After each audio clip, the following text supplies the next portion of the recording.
Assalamualaikum warahmatullahi wabarakatuh. Selamat pagi, salam sejahtera untuk kita semua. Perkenalkan, saya Rian Saputra, dosen pada Fakultas Hukum Universitas Selamat Riyadi, dosen pengampu mata kuliah Hukum Hak Kekayaan Intelektual. Mata kuliah Hak Kekayaan Intelektual adalah mata kuliah yang membahas mengenai konsep, prinsip, rezim hukum perlindungan, komersialisasi, dan penyelesaian hak kekayaan intelektual yang meliputi hak cipta, hak paten, merek, indikasi geografis, desain industri, rahasia dagang, desain tata letak sirkuit terpadu, perlindungan varietas tanaman, serta kekayaan intelektual komunal. Diharapkan mata kuliah ini tidak hanya menekankan kepada pemahaman normatif mahasiswa, tetapi juga kemampuan analisis argumentatif dan aplikatif dalam menilai isu-isu hak intelektual kontemporer seperti royalti, digitalisasi, lisensi, alih teknologi, artificial intelligence, traditional knowledge, pelanggaran merek di marketplace, paten farmasi, desain produk, dan hubungan hak kekayaan intelektual dengan persaingan usaha dan atau perlindungan konsumen. Berkaitan dengan video pembelajaran sertifikasi dosen kali ini, saya akan membawa materi tentang pengantar hak kekayaan intelektual. Materi ini mendukung capaian pembelajaran lulusan program studi atau CPL Prodi, yaitu menguasai prinsip, teori, doktrin, norma hukum positif untuk memecahkan masalah kontemporer dalam lingkup nasional dan global. Adapun capaian pembelajaran mata kuliah atau CPMK pada pertemuan ini adalah agar mahasiswa memahami pengertian dan urgensitas dari perlindungan hak kekayaan intelektual dalam bentuk 1. Mahasiswa mampu menjelaskan konsep, teori, asas, dan ruang lingkup dari hak kekayaan intelektual dalam sistem hukum nasional dan internasional. Yang kedua, mahasiswa mampu menganalisis pengaturan hukum hak kekayaan intelektual di dalam sistem hukum nasional dan hukum internasional, khususnya terkait hak kekayaan intelektual. Adapun sub CPMK atau capaian pembelajaran mata kuliah pada pertemuan ini adalah: pertama, mahasiswa diharapkan mampu menganalisis teori, filosofi, dan justifikasi dari perlindungan hak kekayaan intelektual. Yang kedua, mahasiswa mampu menjelaskan perkembangan sistem hak kekayaan intelektual nasional dan internasional. Pada pertemuan kali ini, saya menggunakan beberapa metode pembelajaran dalam bentuk ceramah interaktif, diskusi, dan tanya jawab. Selamat menyaksikan video ini. Saya akhiri, billahi taufiq wal hidayah. Assalamualaikum warahmatullahi wabarakatuh. Assalamualaikum warahmatullahi wabarakatuh. Selamat pagi kawan-kawan, rekan-rekan mahasiswa, adik-adik sekalian. Perkenalkan, saya Rian Saputra, ya, dosen pada Fakultas Hukum Universitas Selamat Riyadi. Pada kesempatan kali ini, saya akan mengajak kawan-kawan sekalian untuk memahami salah satu mata kuliah yang mengenai hak kekayaan intelektual. Kalau kawan-kawan sekalian bertanya apa itu hak kekayaan intelektual di dalam sistem hukum Indonesia, pada dasarnya kawan-kawan sekalian itu sudah pada semester-semester sebelumnya, kawan-kawan sekalian itu sudah menganalisis sejarah atau memahami secara sederhana mengenai hak kekayaan intelektual. Kalau kawan-kawan mahasiswa sekalian bertanya terkait dengan hak kekayaan intelektual, sejatinya hak kekayaan intelektual itu pada dasarnya dia ada dalam rumpun hukum privat atau hukum perdata. Misalkan seperti ini, ketika kawan-kawan sekalian bertanya di mana letak posisi hak kekayaan intelektual itu, maka hak kekayaan intelektual itu dia ada pada rumpun hukum perdata khusus, sama seperti hukum kepailitan, sama seperti hukum mengenai perlindungan konsumen, ya, hukum persaingan usaha tidak sehat. Ya. Kenapa seperti itu? Karena memang hak kekayaan intelektual itu di dalam beberapa undang-undang dia diatur secara khusus. Misalkan saya contohkan, ada Undang-Undang Nomor 20 Tahun 2016 tentang merek dan indikasi geografis. Ya. Secara sifat dia masuk dalam rumpun hukum privat. Cuman karena diatur di dalam hukum yang bersifat khusus, yaitu Undang-Undang Nomor 20 Tahun 2016, ya, kawan-kawan sekalian, maka dia dikatakan perdata khusus. Berbeda kalau perdata-perdata yang lain seperti hak kebendaan dan teman-temannya, ya. Misalkan mengenai waris, mengenai perjanjian, ya, dia mengacu pada ketentuan Kitab Undang-Undang Hukum Perdata atau Bagerlik Wet Book, kawan-kawan sekalian. Ya. Nah, untuk memahami lebih lanjut mengenai apa itu hak kekayaan intelektual, rekan-rekan mahasiswa, ada beberapa pandangan dari para pakar mengenai apa itu hak kekayaan intelektual. Tetapi kalau kawan-kawan sekalian itu memahami atau membaca secara seksama pengertian-pengertian yang dibangun oleh para pakar ini, akan sampai pada satu kesimpulan, ternyata pandangan dari para pakar ini memiliki kesamaan pada satu aspek. Misalkan saya contohkan, bangunan definisi hak kekayaan intelektual yang disampaikan oleh Bambang Kusowo, paling lawas, literatur paling lawas tahun 95, dikatakan adalah konsepsi kekayaan intelektual itu didasarkan pada pemikiran karya intelektual yang dihasilkan oleh manusia, yang memerlukan pengorbanan, tenaga, waktu, dan biaya. Adanya pengorbanan tersebut menjadikan karya yang dihasilkan memiliki nilai ekonomi, karena manfaat yang dinikmatinya. Yang kedua, itu ada menurut Khairul Hidayah, ya, tahun 2017 ini. 2 hari yang lalu saya baru bertemu dengan orang ini. Dikatakan bahwasanya kekayaan intelektual itu juga diartikan sebagai hasil olah pikir atau kreativitas manusia yang menghasilkan satu ciptaan di bidang seni, sastra, ilmu pengetahuan serta teknologi di dalamnya yang memiliki manfaat ekonomi. Ya. Maka disebut bahwa kekayaan intelektual itu merupakan hak ekonomis yang diberikan oleh hukum kepada seorang pencipta atau penemu atas suatu karya dari kemampuan intelektual manusia. Ingat di sini.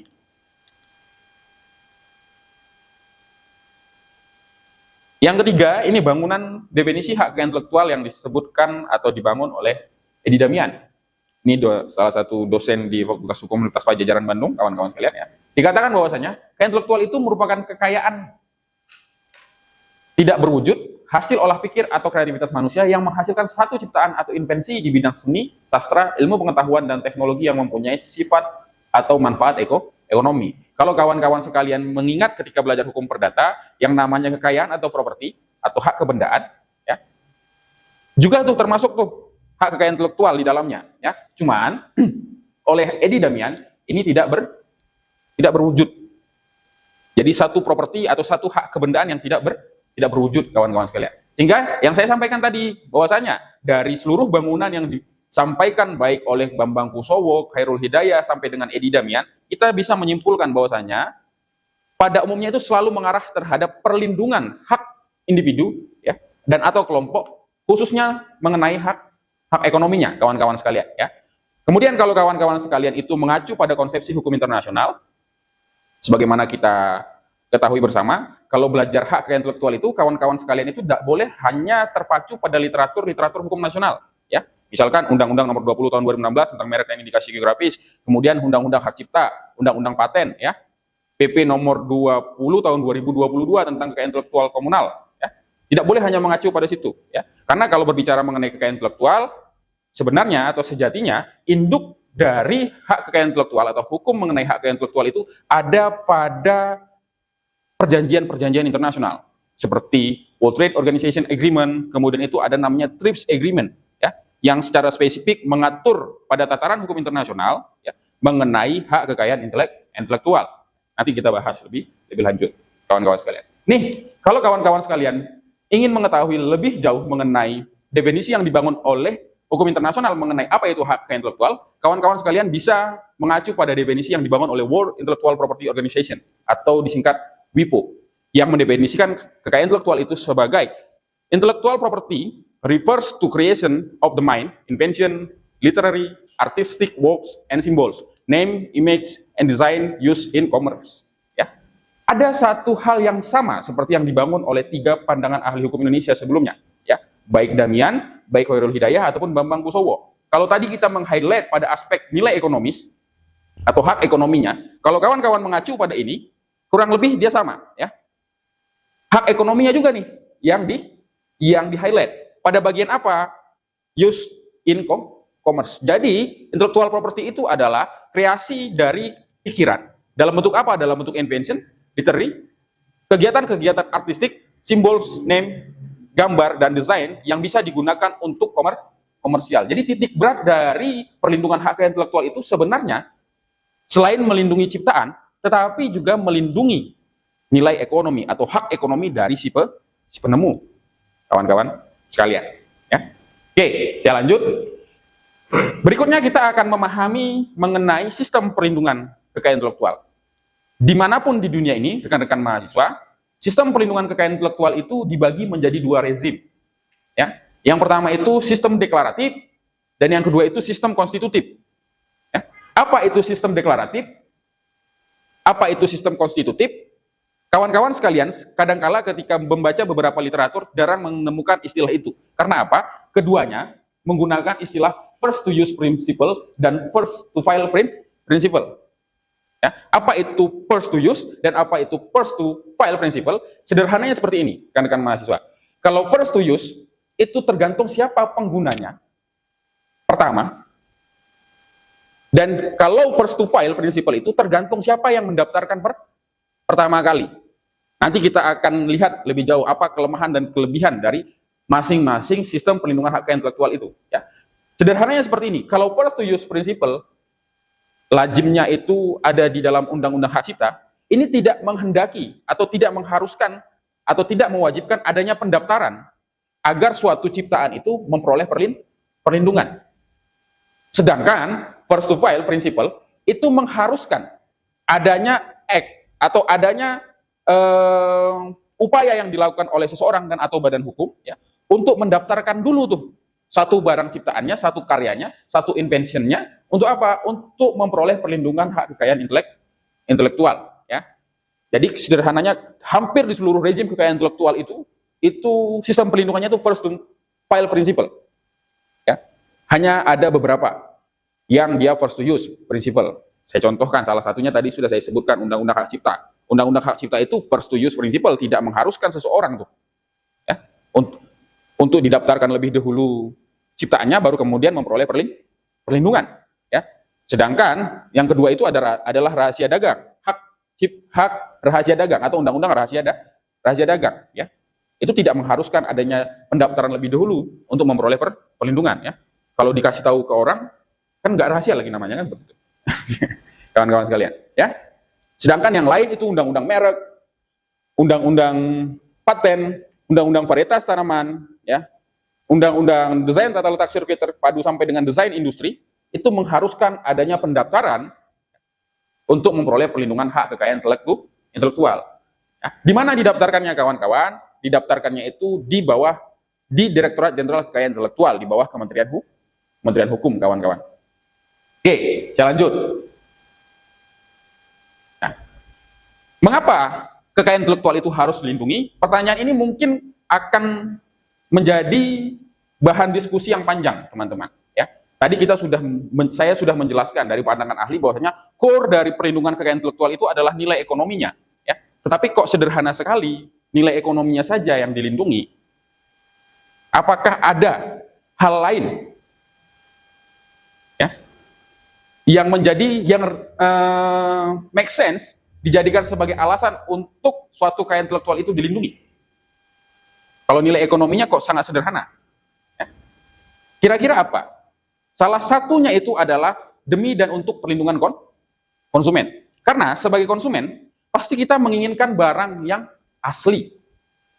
Sesuai dengan apa yang kita inginkan. Jadi perlindungan suatu kekayaan intelektual itu juga demi memastikan konsumen itu untuk memperoleh barang yang diinginkan. Saya tidak bisa membayangkan ya ketika itu tidak menjadi satu concern dari perlindungan kekayaan intelektual ya, potensial tuh kita sebagai konsumen untuk memperoleh barang-barang yang tidak original, tidak sesuai dengan apa yang kita kehendaki. Itu salah duanya dari urgensitas perlindungan kekayaan intelektual, kawan-kawan sekalian. Kemudian berikutnya, ini adalah teori-teori mengenai mengapa pentingnya kekayaan intelektual itu dilindungi. Ada beberapa atau ada 5 teori, kawan-kawan sekalian. Yang pertama itu adalah reward theory, kurang lebih sama. Penekanannya tetap di nilai ekonomis. Yang kedua itu recovery theory. Yang ketiga itu incentive theory. Dan yang keempat itu adalah risk theory atau teori risiko. Dan yang terakhir ini yang menarik. Economic growth stimulus theory. 1 dan 4. 1 sampai 4 ini penekanannya sama. Di nilai ekonomi. Misalkan saya contohkan, reward theory. Reward theory. Teori ini mengatakan bahwasanya pencipta atau penemu akan diberikan reward atau penghargaan atas usaha yang dilakukan dalam bentuk pengakuan terhadap hasil kekayaan intelektualnya. Sedangkan recovery theory dikatakan seperti ini. Pencipta atau penemu telah mengeluarkan tenaga, biaya, waktu, dan sumber daya. Maka itu perlu diberikan kesempatan untuk apa? Untuk memperoleh kembali melalui apa yang sudah dihasilkan. Berikutnya, insentif teori. Teori ini bilang seperti ini, ya. Untuk mengembangkan karya intelektual seseorang itu perlu diberikan insentif yang dapat memotivasi. Untuk apa? Untuk agar dia terus berkarya dan memberikan manfaat bagi perkembangan peradaban manusia. Dan yang terakhir itu adalah risk teori atau teori risiko, yang menjelaskan bahwa setiap usaha yang menghasilkan karya atau penemuan itu selalu mengandung risiko. Selalu mengandung risiko, maka sudah seharusnya dilindungi. Kalau rekan-rekan mahasiswa, kawan-kawan mahasiswa sekalian membaca kesimpulan dari 1, 2, 3, 4 risk teori ini yang menjadi dalil perlindungan kekayaan intelektual, maka titik temunya itu tetap kepada nilai ekonomis, aspek ekonomis. Sedangkan kawan-kawan sekalian, ya, kalau ini kan prefer ke individu atau orang yang melakukan penemu, inventor, ya. Kalau yang poin kelima ini atau yang terakhir, economic growth stimulus theory, teori ini bicara pada aspek yang lebih holistik. Dikatakan seperti ini, teori ini menyatakan bahwa kekayaan intelektual itu merupakan satu tools atau alat ukur. Alat ukur pembangunan ekonomi suatu negara. Maka perlindungannya harus memberikan stimulus ekonomi bagi pencipta, masyarakat, dan negara. Seperti ini. Negara-negara maju pada umumnya itu memiliki penemuan yang cukup banyak dibandingkan negara-negara berkembang. Saya contohkan, ya, paten yang dimiliki BID atau mobil listrik itu, ya, atau paten yang dimiliki oleh Tesla, hak paten, ya, per tahun itu bisa menyamai negara berkembang. Ya. Misalkan BID pada tahun lalu itu kira-kira patennya per tahun itu 2000-an. Indonesia tahun lalu patennya yang terdaftar atau terdata kurang dari 2000. Satu negara kalah sama satu korporasi. Ya, sama tuh seperti Tesla. Paten yang dimiliki Tesla kurang lebih sama per tahun. Engineer mereka setiap hari itu selalu melakukan penemuan-penemuan kemudian didaftarkan sebagai paten atas nama perusahaan tersebut. Coba kita bandingkan dengan Indonesia in general sebagai satu negara, kurang dari itu. Jadi maksud economic growth stimulus teori itu kurang lebih seperti yang saya maksudkan tadi. Dia jadi tools sebagai alat ukur untuk pembangunan ekonomi satu negara, kawan-kawan sekalian. Jadi ini adalah teori-teori yang menjelaskan perlunya perlindungan kekayaan intelektual terlepas dari personality atau individu, ya. Juga ternyata itu dia bisa dijadikan sebagai tools atau alat ukur untuk menilai pembangunan ekonomi suatu negara, kawan-kawan. Oke. Berikutnya adalah bagaimana sih pembagian hak kekayaan intelektual itu, rekan-rekan mahasiswa? Kalau rekan-rekan mahasiswa melihat bagian ini, kekayaan intelektual itu dibedakan menjadi dua. Pertama itu adalah hak cipta, dan yang kedua itu adalah hak kekayaan industri. Hak cipta, kalau rekan-rekan mahasiswa sekalian itu cek sejarahnya, meskipun sebelum TRIPS Agreement atau World Trade Organization Agreement yang menjadi payung perlindungan hak kekayaan intelektual internasional itu ada, hak cipta itu sudah dikenal. Jadi hak kekayaan intelektual yang paling tua itu adalah hak cipta. Sedangkan hak kekayaan industri ini lahir pasca TRIPS Agreement atau World Trade Organization Agreement. Hak kekayaan intelektual industri itu dikenal beragam. Yang pertama itu adalah hak merek dan indikasi geografis, hak varietas tanaman, hak paten, hak rahasia dagang, hak industri sampai dengan hak desain tata letak sirkuit terpadu. Kawan-kawan mahasiswa sekalian. Oke. Itu kalau kita membedakan haki atau hak kekayaan intelektual dari dua jenis, hak cipta dan hak kekayaan intelektual industri. Berikutnya, hak kekayaan intelektual itu bisa juga dilihat dari sifatnya. Pak, kenapa dilihat dari sifatnya? Karena kalau kawan-kawan sekalian cek dari awal saya memberikan perkuliahan tadi, kita kan berbicara individu, nilai ekonomis. Ya. Individu, badan usaha, kan seperti itu, ya. Sehingga apa? Cenderung sifat dari suatu rejim kekayaan intelektual itu sangat individualistik. Tetapi perkembangan rezim hak kekayaan intelektual itu, sekarang hak kekayaan intelektual itu juga mengenal hak kekayaan intelektual yang bersifat komunal. Ya. Jadi kalau kita cek secara sifatnya atau kalau kita bedakan melalui sifatnya, hak kekayaan intelektual itu dibedakan menjadi dua. Yang pertama itu individual, yang kedua itu komunal, kawan-kawan sekalian ya.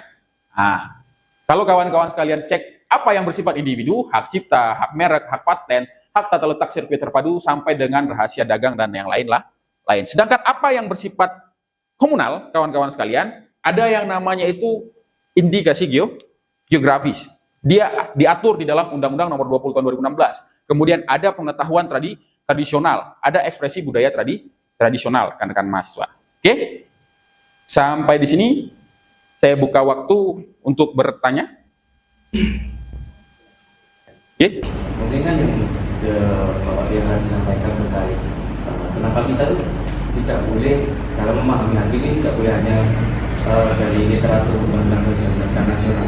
Nah, yang saya tanyakan apa sih dampaknya kalau kita itu hanya mengacu pada undang-undang nasional saja? Oke, ya begini Mas. Kenapa kita tidak boleh hanya mengacu pada hukum nasional kita untuk memahami hak dan intelektual itu? Karena kalau kawan-kawan sekalian membaca diskurs mengenai perkembangan hak dan intelektual itu selalu dimulai dari hukum internasional. Misalkan hak dan intelektual itu khususnya yang bersifat hak dan intelektual industri, kawan-kawan mahasiswa, itu lahir dari TRIPS Agreement. Lahir dari TRIPS Agreement. TRIPS Agreement itu kemudian kita sebagai negara anggota, kemudian itu kita membreakdownnya menjadi hukum nasional kita dalam bentuk ragam undang-undang, mulai dari undang-undang hak cipta dan yang lain-lain. Tetapi lebih dari itu, kawan-kawan sekalian, perkembangan diskurs mengenai hak intelektual itu sebenarnya itu sudah sangat-sangat maju. Misalkan saya mencontohkan, apakah rezim hak intelektual Indonesia itu sudah mengakomodir artificial intelligence sebagai subjek hukum? Belum. Ya. Kalau kawan-kawan sekalian baca baik undang-undang paten, undang-undang lainnya di bidang hak intelektual kita, tidak ada satu undang-undang pun yang terluar bilang AI itu adalah subjek hak intelektual atau objek hak intelektual. Tapi di dalam diskursus hukum internasional khususnya mengenai hak intelektual ini sudah dibuka ini diskurs ini. Ya. Maka dari itu saya sampaikan kita tidak boleh ketika belajar hak itu hanya mengacu pada ketentuan hukum nasional saja. Karena apa? Cenderung tertinggal. Monggo Mas, gimana? Ada yang feedback? Lagi, berarti apakah hubungan dari hukum nasional itu sama yang internasional itu sekrusial itu? Oke. Ya, kalau kita bicara hubungan hukum internasional dan nasional, kawan-kawan sekalian, ya, ada beberapa hukum nasional yang memang dibuat untuk mematuhi ketentuan hukum internasional. Salah satunya itu adalah hak intelektual itu sendiri. Ya. Hukum kekayaan intelektual Indonesia, rezim hukum hak intelektual Indonesia itu lahir setelah kita resmi sebagai World Trade Organization atau member dari World Trade Organization, yang di dalamnya itu salah satunya itu mengatur mengenai TRIPS Agreement, ya, atau agreement khusus yang mengatur mengenai hak kekayaan intelektual. Maka mau tidak mau kita harus membuat ketentuan mengenai hak di dalam sistem hukum nasional, karena itu adalah mandat bagi semua negara anggota World Trade Organization Agreement. Cuma memang ada pilihannya, karena kalau kawan-kawan sekalian baca World Trade Organization Agreement, khususnya di pasal 1 ayat 1 World Trade Organization Agreement dikatakan seperti ini: members shall be free to determine the appropriate method of implementing the provision of this agreement within their own legal system and practice. Maksudnya apa? Negara-negara anggota itu wajib mengakomodir apa yang menjadi bunyi ketentuan WTO agreement ini, tetapi diberikan kebebasan. Untuk apa? Untuk menyesuaikan dengan legal sistemnya atau sistem hukum dan praktik di negaranya masing-masing. Sehingga karena diberikan kelonggaran itu, kadangkala kurang match antara ketentuan hukum internasional dengan hukum nasional hukum nasional kita. Bagaimana Mas? Oke, terima kasih. Selanjutnya ada yang mau bertanya? Perkenalkan, nama saya Galang Karisma, Pak. Izin bertanya, selain untuk kepentingan pemegang hak, apa sebenarnya pentingnya perlindungan haki untuk masyarakat? Oke, terima kasih. Mas siapa tadi? Galang, Pak. Mas Galang. Oke, begini, Mas Galang dan teman-teman, terlepas dari yang dikejar itu adalah perlindungan ekonomis terhadap individu, kawan-kawan sekalian, ya, perlindungan hak kekayaan intelektual itu dalam banyak sekali literatur itu selalu punya irisan dengan perlindungan konsumen. Ya. Jadi tidak melulu nih yang dikejar itu adalah nilai ekonomisnya. Tadi saya sudah mencontohkan nih, misalkan ketika menjawab pertanyaan dari Mbak Dinda, ya, bahwasanya jaminan originalitas itulah yang dikejar dari perlindungan suatu hak kekayaan intelektual. Bayangkan kalau jaminan originalitas itu tidak dikejar atau tidak menjadi core dari suatu perlindungan kekayaan intelektual, maka masyarakat berpotensi untuk mendapatkan banyak sekali produk yang palsu atau barang-barang yang palsu, kawan-kawan sekalian, ya. Itu. Yang kedua, kalau kita berbicara pengetahuan atau perlindungan kekayaan intelektual dalam bentuk kekayaan intelektual komunal, kawan-kawan, ini diskurs baru dari perlindungan kekayaan intelektual. Ya. Sekarang itu, yang dikejar itu kadangkala itu tidak lagi hak kekayaan intelektual yang bersifat individual. Misalkan saya contohkan, pengetahuan tradisional itu apa? Pengetahuan tradisional itu seringkali menitik beratkan pada perlindungan hak-hak masyarakat adat. Ya. Pengetahuan tradisional mereka, misalkan suku Dayak itu punya obat tradisional, ya, atau teman-teman kita yang di pedalaman Papua ternyata punya sumber daya genetik yang bisa digunakan untuk alternatif pengobatan, ya. Dulu kan kita tidak mengenal, kita tidak bisa mengeksploitasinya secara ekonomi, yang dapat memberikan sumbangsih bagi ekonomi teman-teman kita yang ada di pedalaman. Tetapi melalui perlindungan kekayaan intelektual komunal itu dibuka, ya, berpotensi menjadi sumber ekonomi baru bagi teman-teman kita di pedalaman. Sehingga apa? Sumber daya genetik dalam bentuk pengetahuan dan atau pengetahuan tradisional itu sekarang bisa menjadi objek perlindungan hak kekayaan intelektual. Jadi, kalau berbicara dampaknya bagi masyarakat, yang pertama itu selalu beririsan dengan perlindungan konsumen. Yang kedua itu, kalau kita berbicara dampak terhadap masyarakat, titik tekannya itu bisa kepada perlindungan terhadap kekayaan intelektual komunal. Dalam bentuk apa? Pengetahuan tradisional atau sumber daya genetik yang dulunya kita tidak mengenal. Ya. Begitu Mas Galang? Baik, izin bertanya lagi, Pak. Jadi laki-laki selalu menguntungkan terhadap masyarakat? Oke. Kalau berbicara perlindungan hak kekayaan intelektual itu apakah selalu memberikan dampak positif bagi masyarakat? Saya kira iya. Saya kira iya. Kenapa? Kalau kita berbicara perlindungan konsumen, itu kan konsumen dalam artian yang luas itu kan adalah masyarakat itu sendiri. Masyarakat itu sendiri berarti setiap perlindungan kekayaan intelektual itu memberikan dampak positif agar masyarakat selalu atau dijamin untuk memperoleh barang-barang yang original. Sedangkan yang kedua, kalau titik tekannya ada pada perlindungan hak kekayaan intelektual, ini PR ini. Bagi apa? Bagi kita semua, bahkan bagi negara ini sendiri. Karena apa? Dari Sabang sampai Merauke, saya yakin pengetahuan tradisionalnya sangat banyak. Sumber daya genetiknya sangat banyak. Maka dari itu, negara harus menginventarisir mana nih pengetahuan-pengetahuan tradisional atau traditional knowledge, sumber daya genetik yang kiranya itu bisa memberikan dampak bagi perkembangan ekonomi masyarakat. Nah, jadi titik tekannya pada perlindungan konsumen, dan yang kedua itu adalah pada perlindungan hak kekayaan intelektual komunal. Bagaimana, Mas Galang? Oke, terima kasih. Saya kira cukup, kawan-kawan sekalian. Lebih dan kurangnya saya mohon maaf. Saya akhiri billahi taufik walhidayah. Assalamualaikum warahmatullahi wabarakatuh. Selamat pagi dan selamat melanjutkan aktivitas.